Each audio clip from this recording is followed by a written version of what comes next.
Hello mga Lods, welcome back to my channel. So nandito na naman tayo para silipin naman natin ang estimated salary ng dalawang Kalingap team member na sina Indiano Bicolano and Kuya Jomar Vlog. So pareho natin silang suportahan mga Lods, sila ay pareho mga charity vlogger. Pero siyempre, huwag nyo rin kalimutan na isama na rin sa pag-support ang aking channel.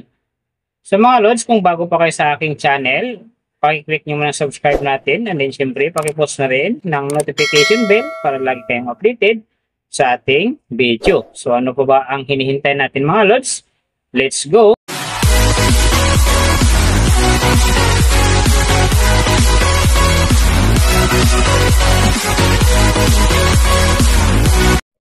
So mga Lods, unahin natin yung kay Indiano Bicolano. So si Indiano Bicolano mga Lods ay mayroon ng upload videos ngayon na 145. And then mayroon na rin siyang subscriber na 260,000. So may video views naman siya ngayon na 12,071,283. And then yung kanyang country is PH. So yung channel type naman niya mga Lods naka-blank pa. And then yung account niya ginawa ito noong March 15, 2023. So doon naman sa kanyang total grade, nakakuha siya ng B-. And then sa kanyang social blade rank naman, nasa 517,634. So doon naman sa kanyang subscriber rank, nasa 2,074. And then sa kanyang video views rank naman, nasa 868,820. So doon naman sa kanyang country rank, nasa 792. And then sa channel type rank niya, same pa rin mga Lods, naka-blank pa. So nakita na natin yung kanyang ranking. Silipin naman natin yung kanyang last 30 days na subscriber. So nakakuha siya dito ng 5K. Ang kinaganda lang dito mga Lods, sumangat ito ng 0.0%. Nang ibig sabihin nun, kung i-compare natin sa nakaraan niyang buwan, halos parehas lang ang pasok ng kanyang subscriber. So hindi ito bumaba, hindi rin ito tumaas ng malaki. So doon naman sa kanyang views mga Lods, in the last 30 days, nakakuha siya ng 474.48k views. So ito ang hindi maganda mga Lods kasi ang kanyang percentage dito ay bumaba ng 28.1%. So alam na this mga fans ni Indiano Bicolano, share na sa ating mga newsfeed and din sa ating mga friends para kumanda uli ang pasok ng kanyang views. So nakita na natin yung kanyang ranking, last 30 days subscriber, and then yung kanyang views. Silipin naman natin yung kanyang daily summary from subscriber, views, and then yung kanyang earning. So sa kanyang subscriber mga Lods, may 3 araw lang ako na itong nakita na umangat. Simula noong April 29, nakakuha siya ng 1K. Nasundan naman ito ng May 3, nakakuha siya ng 2K. And then pagdating ng May 6, nakakuha ulit siya ng 2K. Kaya ang kanyang subscriber ngayon nasa 260,000. So doon naman sa kanyang views mga Lods, yung magaganda rito, May 2, nakakuha siya ng 31,000. Tapos pagdating ng May 4, nakakuha siya ng 105,000. And then pagdating dito ng May 9, nakakuha siya ng 65,000. So yan lang ang magagandang views na nakuha niya mga Lods. Plus nasabi ko hindi nga ganun kaganda yan dyan kasi nga ang kanyang percentage ay bumaba ng 28.1%. So doon naman sa kanyang earning mga Lods, tingnan natin dito yung April 30. So sa kanyang low estimated, nakakuha siya ng $7. And then sa kanyang high estimated naman, nakakuha siya ng $113.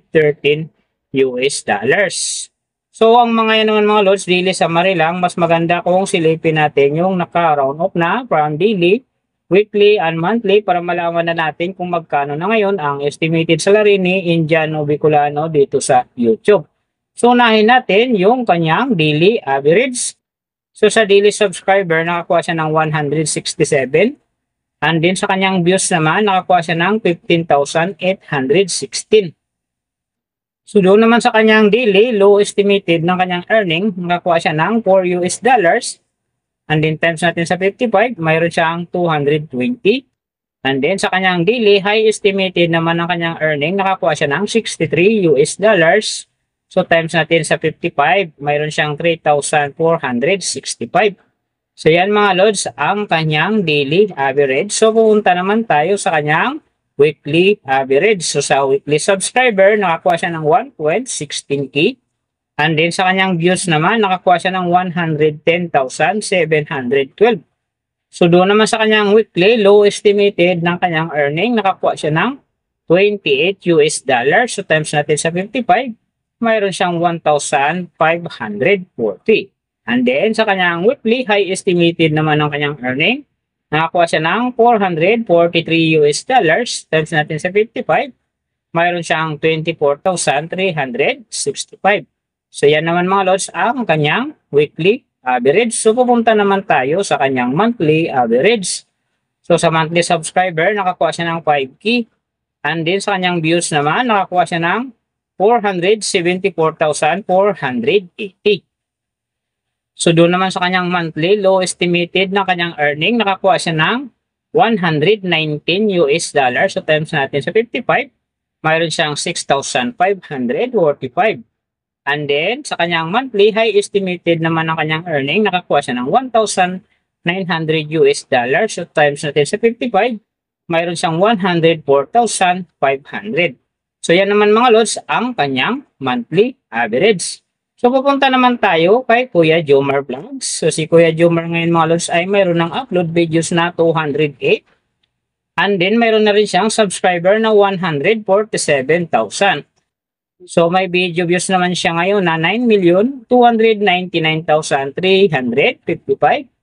And then, yung kanyang country mga lods naka-blank pa. Pero alam naman natin na isa din itong Pilipino. So, yung channel type niya, ganun din mga lods naka-blank pa. And then, yung account niya, ginawa naman ito noong June 1, 2023. So, doon naman sa kanyang total grade, nakakuha siya ng letter B. And then, sa kanyang social blade rank naman, nasa 208,205. So, doon naman sa kanyang subscriber rank, nasa 2,215. Then, sa kanyang video views rank naman, nasa 1,059,895. So, doon naman sa kanyang country rank, siyempre mga lods naka-blank. And then, sa channel type rank niya, ganon din mga lods naka-blank pa. So, nakita na natin yung kanyang ranking. Silipin naman natin yung kanyang last 30 days na subscriber. So, nakakuha siya dito ng 15K. Ang kinaganda dito mga lods kasi ang kanyang percentage umangat ng 23.1%. So, ibig sabihin nun, maganda ang pasok ng kanyang subscriber ngayon kung i-compare naman natin sa nakaraan niyang buwan. So, doon naman sa kanyang views mga lods in the last 30 days, nakakuha siya ng 1,938 views. So, maganda rin ang kinalabasan kasi ang kanyang percentage dito umangat din ng 62.5%. So, ibig sabihin nun, maganda rin ang pasok ng kanyang views kung i-compare natin sa nakaraan niyang buwan. So mga lods, nakita na natin yung kanyang ranking, last 30 days subscriber, and then yung kanyang views. Silipin naman natin yung kanyang daily summary from subscriber, views, and then yung kanyang earning. So sa kanyang subscriber mga lods, may 5 araw ako rito nakita na umangat. Simula noong April 28, nakakuha siya ng 1K. And then, pagdating ng May 1 hanggang May 2, nakakuha siya ng 1K bawat araw. Tapos, pagdating ng May 5, nakakuha ulit siya ng 1K. And then, yung last, yung May 9, nakakuha siya ng 1K. Kaya, ang kanyang subscriber ngayon nasa 147,000. So, doon naman sa kanyang views, mga lods, yung magaganda rito, April 30, nakakuha siya ng 98,000. Pagdating naman dito ng May 3, nakakuha siya ng 142,000. And then, pagdating naman dito ng May 8, nakakuha siya ng 77,000.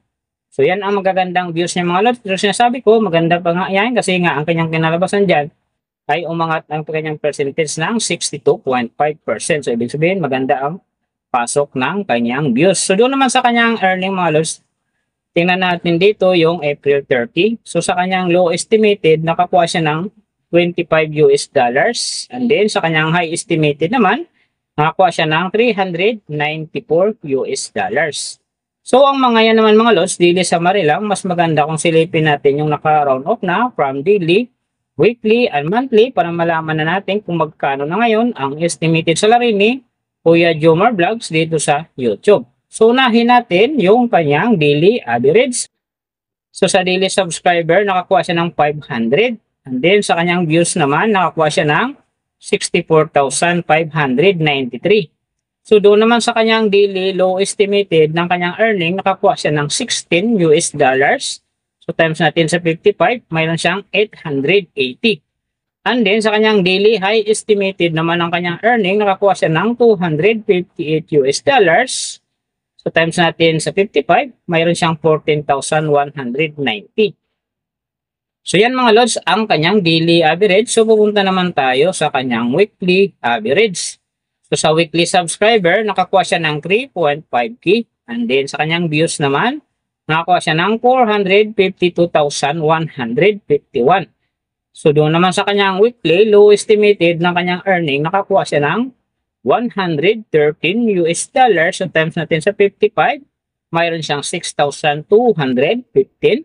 And then sa kanyang weekly, high estimated naman ng kanyang earning, nakakuha siya ng 1,800 US dollars. So times natin sa 55, mayroon siyang 99,000. So yan naman mga lods, ang kanyang weekly average. So pupunta naman tayo sa kanyang monthly average.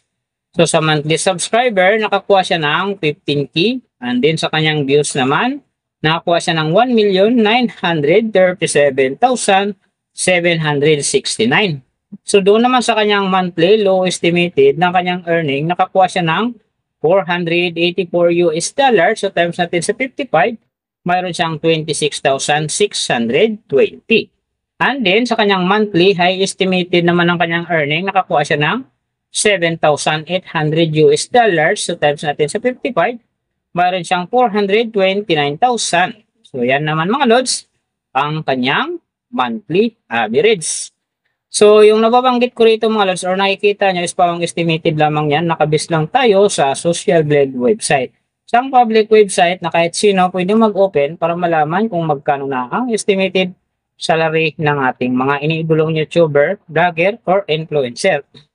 And then mga lods, lagi kong sinasabi dyan, palaging natutupad yung low estimated kasi nga hindi talaga natin kayang i-demand sa ating mga viewers na huwag mag-skip ng ads. Pero pwede pa rin namang maging times 2, times 3 or maging times 4 pa yan kapag nag-viral ang kanilang video. Pero siyempre mga lods, kung supporter ka ng Kalingap, so wag ka nang mag-skip ng ads para sa kanilang dalawa dahil sila ay parehong charity vlogger. So big help yan sa kanilang channel.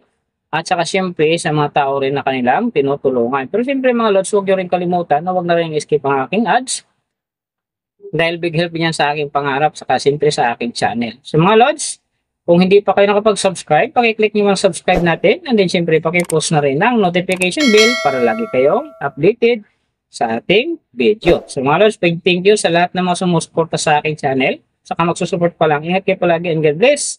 And I wish na lagi kayong ligtas at gabayan ng Panginoon sa ginagawa nyo araw-araw. At syempre magtagumpay din kayo sa inyong mga pangarap. So hanggang dito na lang. See you on my next video.